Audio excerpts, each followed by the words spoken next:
Have I taught you how to stand? Have I taught that? No. Okay, so you want to stand like this, get a little bit of flexibility in your knees, right? So what your feet are a little apart, and so your root is a little open, like physically. I guess your butt cracked. So you're feeling your root, and it's warm and liquid, and then you're feeling the magnetic core of the earth, and without doing any breathing or anything, you're being able to feel the stream of energy. So if you can't feel any of this, it's fine. Practice makes perfect. And if you just tune into the frequency that's here now, tune into the frequency that's here now, you can just slipstream on it. You can feel it by slipstreaming. So if you feel your root, and it feels warm and open, liquidy, and you feel a stream coming from the magnetic center of the earth, that's warm and open and liquidy.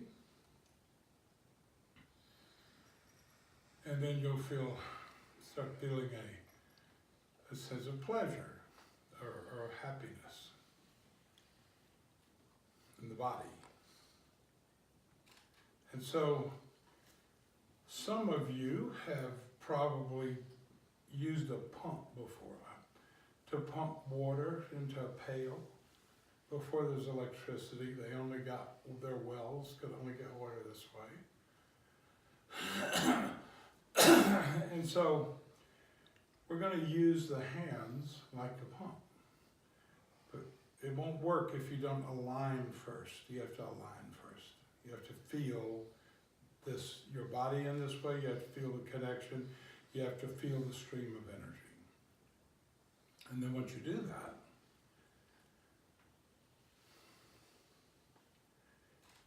you, with a lot of strength, you use your hands like a pump, and you draw it up forcefully.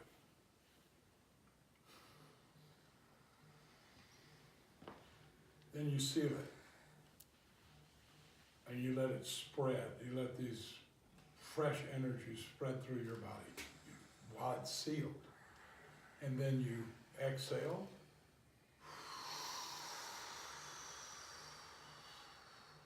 More slowly. So the idea is to really pull the energy up. Seal and holding the breath. Now when you're doing this, you're sealing, you're holding the breath, you're letting those fresh energies spread through your body, your organs, everything, but also your energy body. So you feel connected to space. And then you'll exhale through the mouth, blowing. All right, so that's the second idea. You'll notice that if you do this a few times, you'll get to a point where you feel like nothing's happening. Because for me, we're just always circulating energy with everything.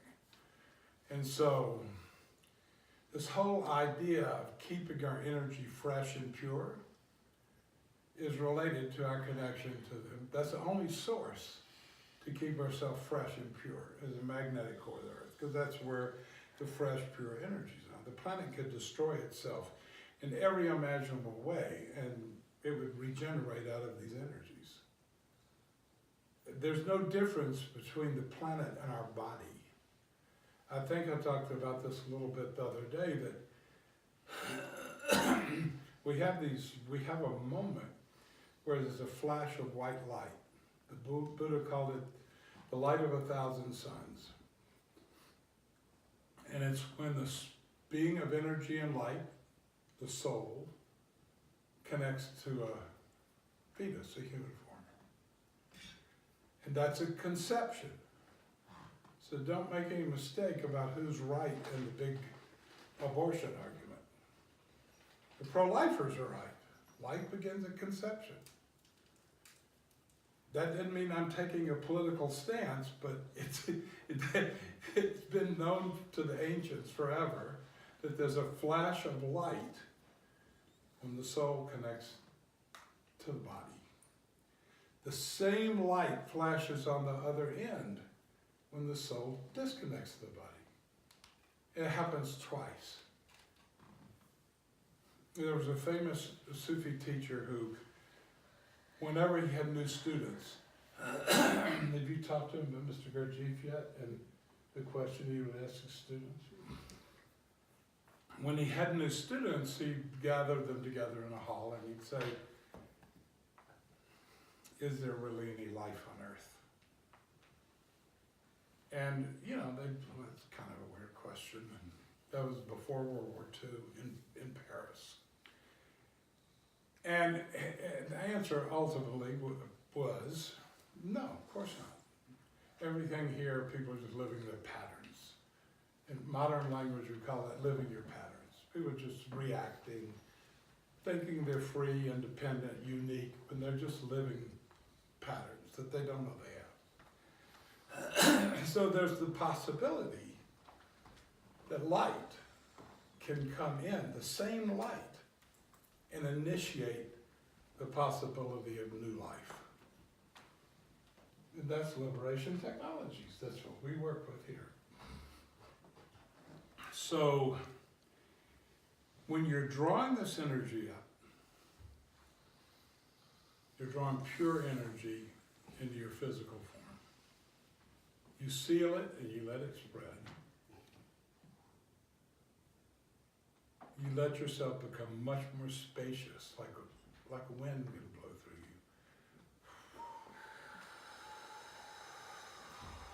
you. And everything that was processed, it is waste, goes back into earth, and it's made immediately back into fresh energy.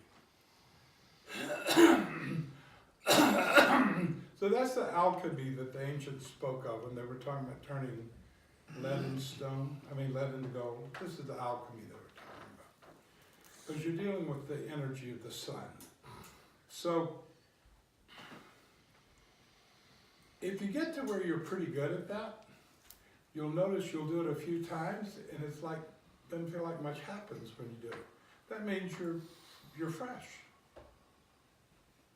So that's where the next stage comes in. Mursshud. And this is what the new technology that was taught to people who couldn't just be monks and sit, but wanted to develop the full power of self-defense without action. In other words, self-defense without like that. So you're just standing here still, but you're starting to move.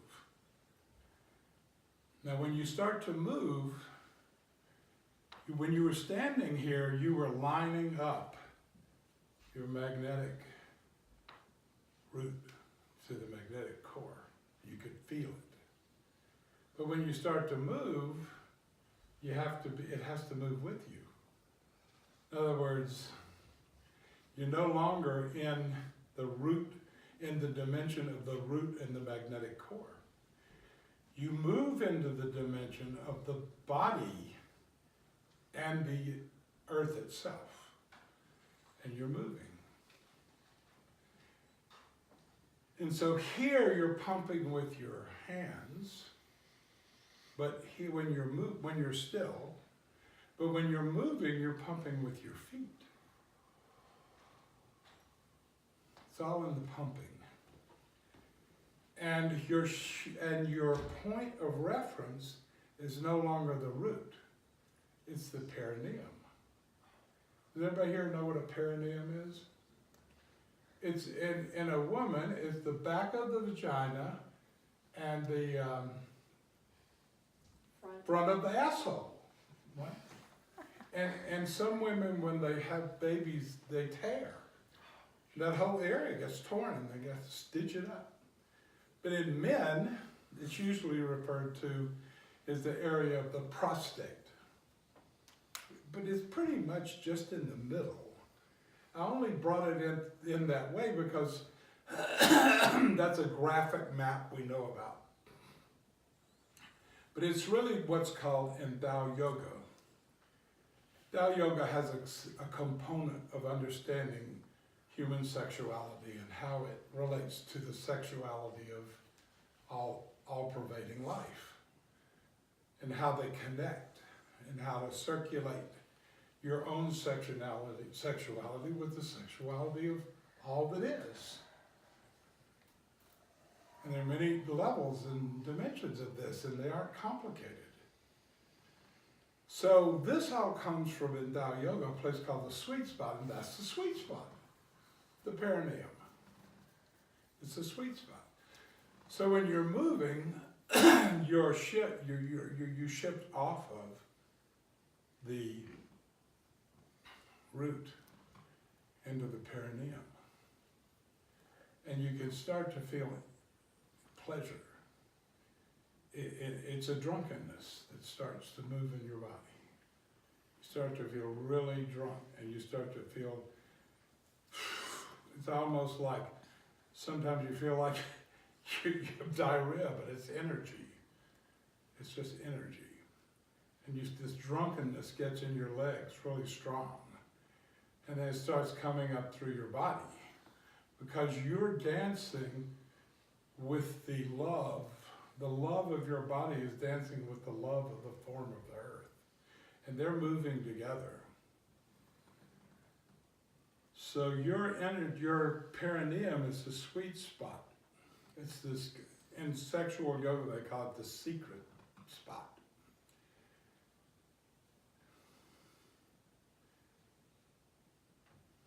The earth is always moving, but the magnetic core is never moving. When you're still, the root's not moving, the magnetic core is. The earth's always moving, now you're moving. And you're moving with your perineum. And you're letting the energies of the earth, of Gaia, fill your body with pure bliss. A very liquidy, warm kind of bliss, a drunkenness.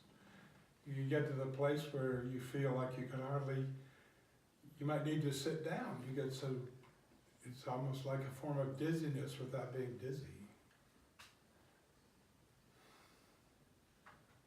And then, that's Mursshud lesson 1.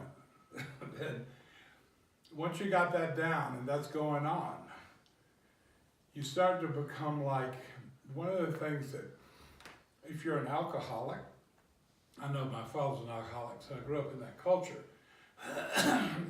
It's a James Bond culture. And so, nobody admits they're an alcoholic, but so if you can hold your liquor, you're not an alcoholic. Okay. So this isn't like that. This is about holding your liquor. It's about holding your ecstasy. It's about becoming able to be completely drunk and yet do ordinary tasks and have ordinary conversations. And see how far you can take those two extremes. How drunk you can get while still being able to at least appear to be functioning normally. You understand what I'm talking about? Argabright? You do. Woo! So, that's lesson 2, Mursshud. Lesson 2. Lesson 3 is the pumping. The more you're focusing, the more you're moving in the pumping, the stronger this is getting, the stronger this feeling is getting.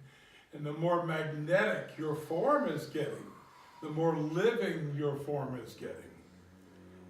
And you can move your feet a little bit, kind of do Tai Chi-ish movement. Tai Chi grew out of this, just like Kung Fu. And so sometimes, you're somewhere where you have to wait, like in line or something. Maybe you're at Starbucks and there's a line. It's always good to just practice Mursshud. In elevators. unless you feel stale. And then if you feel stale, it's really good to go.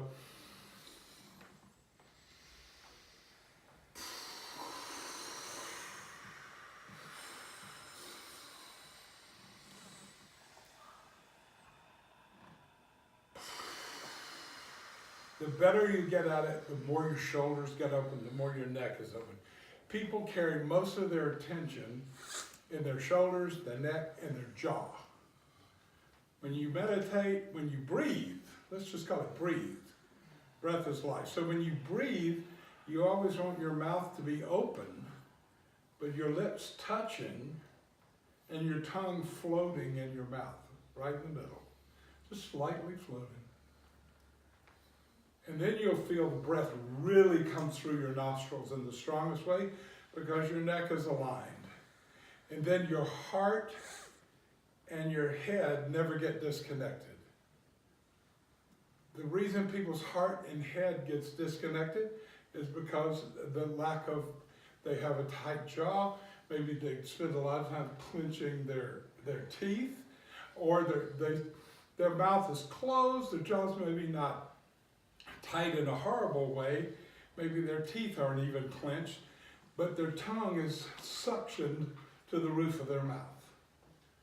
Anytime your tongue is suctioned against the roof of your mouth is, like just closed.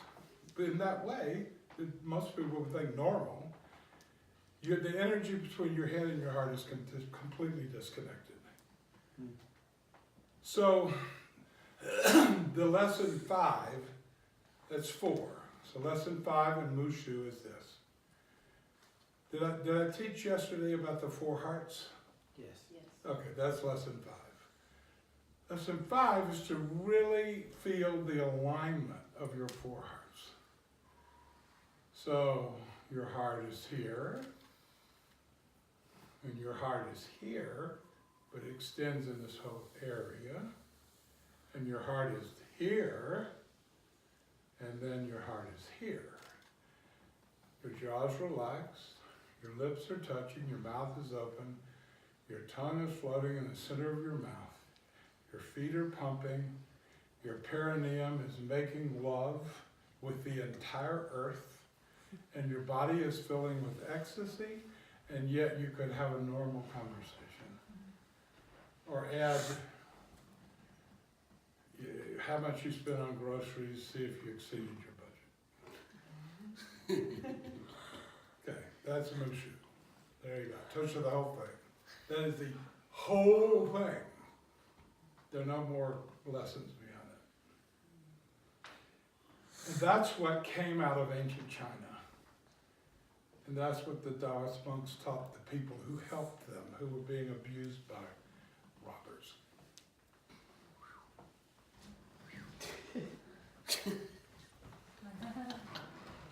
So that's what I came here to tell you. I spent some time with my co-creator, and we developed the whole teaching. So, but just before I came here, I did.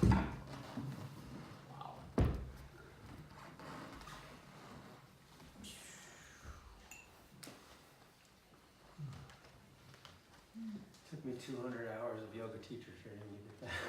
What? Took me 200 hours of yoga teacher training to get that. I know. Yeah, well, we that's why we practice the primitive and unadorned path. And, 200 hours of yoga teacher training. Well, it could be, everything's good, right? And there's something good for everybody. But there's also always, and in Japanese it's called Renzai. Renzai! I mean, direct. There's sutra, like Sutra Path. You got a lot of rules and do a lot of mantras and have a kind of lifestyle. It's lots of good and bad in it. And you progress slowly through a traditional thing. And then for some people, there's like, Rudra! And No I need don't, for a gong. What? No need to get up and bang the gong. That's right. So I only do Renzai, and it's all I like. I'm a keep it simple kind of guy. Primitive and unadorned. That's the way to go. For me. Thanks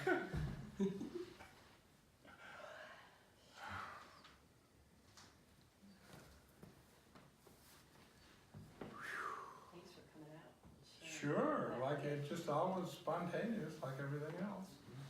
It was that day, and something came up to have lunch, and then the person who was supposed to come to lunch didn't happen, and so we spent some time together, and this is what came out of it.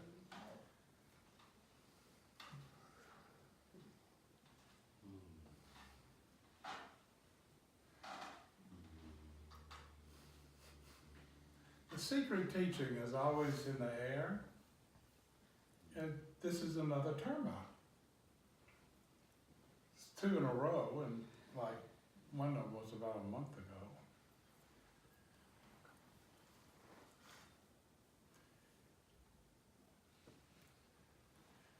4321 was a development of you could say, a Rudra Yoga style of what Mas is doing every time he does a meditation.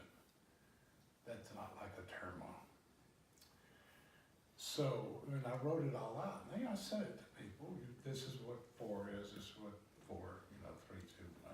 So I wrote it all out and sent it to people a while back. And then I was with my co-creator here in this, the one who's carrying these termas, and so I was teaching her that, and then then I had this idea to drop the explanation because of something she said. She said, I love to listen. Listening is my favorite thing. Anybody that's fascinated with talking is missing out on the best part of life. I love to listen. So I listen really good. I'm always listening. I listen to myself. I stay in the silence. That's real listening, staying in the silence, just being silent. So I was listening, and she said, I had this interesting experience with a hypnotherapist a while back, and I was just thinking, I think I'd like to learn hypnosis. And I thought, well, we could create that happening, and we were talking about that, and all of a sudden it hit me. It hit me. Let's try something new. So I said, okay, stop, we're gonna try something new. And I went, okay, you ready? We're just gonna do it. I didn't say more than that. Did you ready? She's been doing Rudy 2.0. She knows about that. You ready? 4, 3, 2, 1.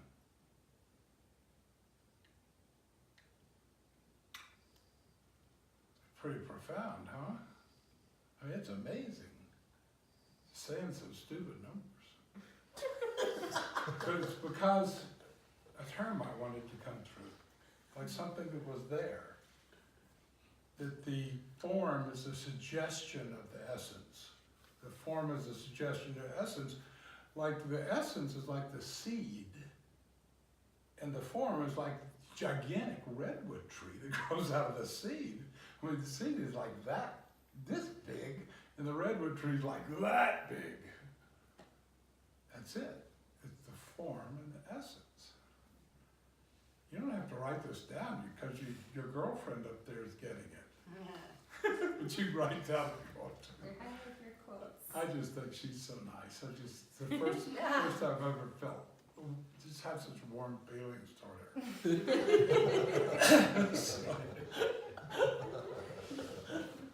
And so one thing led to another, and the next time we were together, I had this idea. The whole subject of, her mom died. And so she needed to go back to China, so she went back to China. And then I showed her how to process her whole life just by being conscious and her mom dying. Because you know, I did all the kind of traumas people have. Everybody's on a scale where there are gigantic layers of people with no trauma at all. And there is on a scale where there are horrible traumas that they're so horrible you can't even imagine. So everybody's like, got their own scale. And so I showed her how to work with all of that so she could come back as much as possible clean and clear. Because in other words, every tragedy is the door to an opportunity. Everything you're afraid of is the big door. Everything you're interested in is a little bitty door. The things that come up because you say, I don't want to go there, that's the big door. So sometimes life just gives you a big door, like, you know, somebody dying can do it. Then, when she came back and we were meeting together, it just occurred to me, we don't need 4, 3, 2, 1 anymore. So I said, okay, ready? Get really still. Here and now. The only place we ever be. Here and now. 1. I could feel that, could you? Anybody could feel that? 1.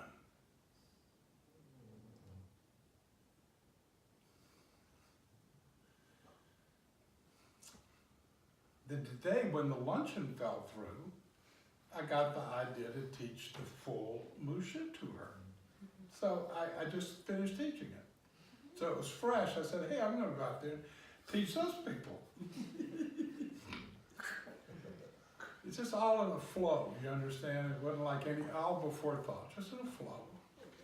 The idea was to get together and have lunch with her friend. The friend had issues or something, left early, and she was like, I don't know what that was about. And then we just went back to her apartment and did this. And then it occurred to me, and I'm not sure if this is possible here or not, but I'm going to find out. It occurred to me that there was something that has all of this in one moment, one movement, one moment. Everything.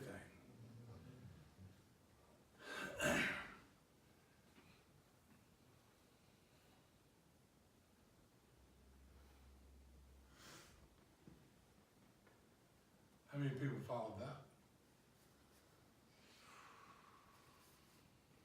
That's Mursshud. The seed. It's important to know the story. The history is important. Rudy talks about the importance of embracing the history, knowing the history, and really embracing it, and connecting with the history in the earth, how things got to be they were, and experiencing that and really connecting there. It's super important because it's all in the earth. Just realize the bodies come out of the earth, they return to the earth. Bodies come out of the earth, they return to the earth. It's all the earth. There's no difference between the bodies and the earth. The frequencies of the root, the frequencies of the magnetic core of the earth. The purity is in mind, intent, but it's also very physical. It's the energy at the middle, the core of the earth. Purity. And to stay in purity, because you know we go around, we sweat, we get dirty, different kind of shit happens and everything. So it's good to keep clean, right? Don't we take baths occasionally? We brush our teeth, we do that, we wash our face.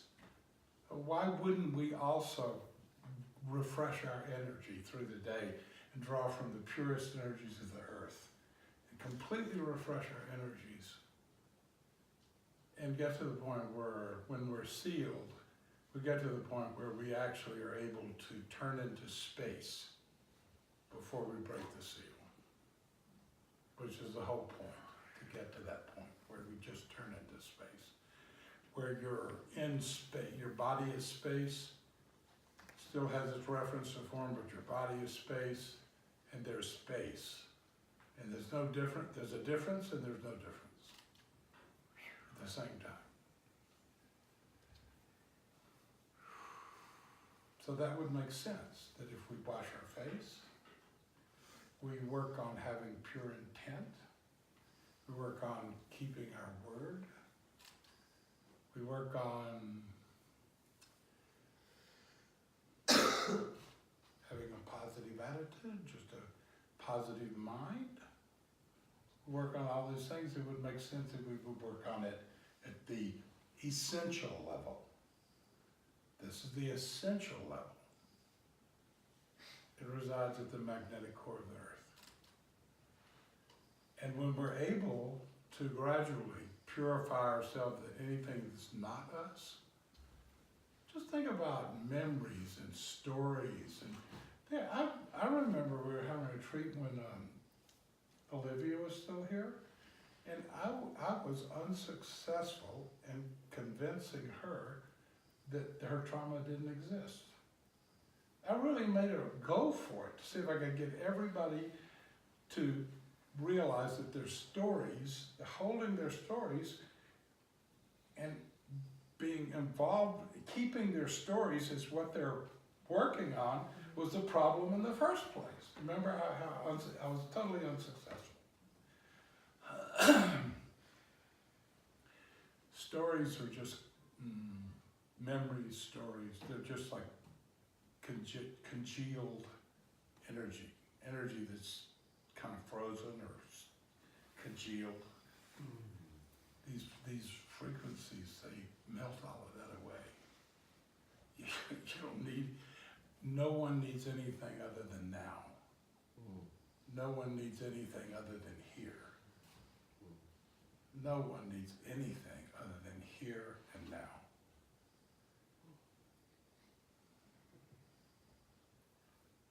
Yoga means union. Marriage means union. Think about how many kinds of marriage there are. Marriage means union. The inner and the outer, heaven and earth. What Kalayalani said, when you realize the one that you were seeking is you, and you found yourself, then you can attract someone who is the mirror of that, and have that outer ecstatic experience, that completing experience with the inner and the outer. So there's the heaven and the earth. You know, there's so many things, but it all means union. In whatever form people refer to pure source or God or anything, or Jesus and all of that stuff, it always just means union. And union only happens in the here and now. And when we're in the here and now, we are in union. So if I said, are you in the now? I'm in the now. Are we married? We're in union, right? You see my point? It's about union. So the words like marriage are trigger words to a lot of people, right?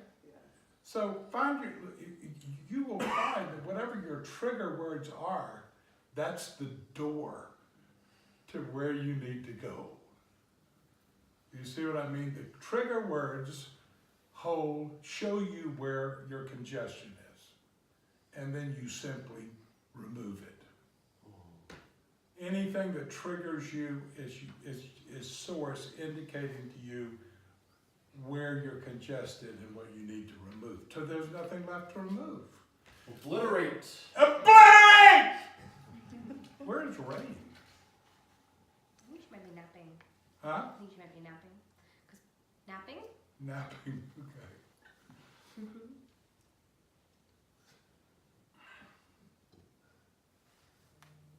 Will you play Rain for a second? Well, yeah, Okay, ready? done. Another one bites the dust! See?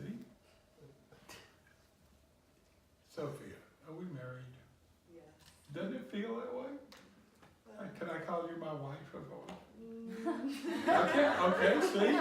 Okay, that's a tight spot. You see what I'm saying? No, this is like, it's a game, and it only works if you can keep it in a game.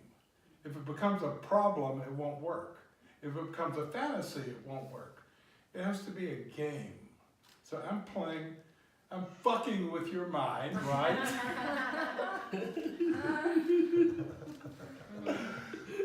So you can see tight spots. Okay, well the tight spots aren't about what we're talking about. It's showing you where in you have tight spots. You don't want tight spots. You want to tune yourself to ask Source to always be showing you where you have the least least bit of reaction. You follow what I'm saying? Yes. So, Sophia.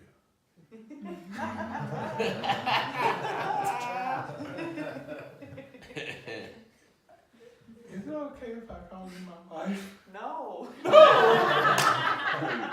So, there you go. I'm still, yeah. So I rest my case. That's where the problem lies. Problem lies, there's some story associated with that makes you uncomfortable with it. Yeah. And you're saying no in the game, but it's kind of a no. You see what I'm saying? Yeah.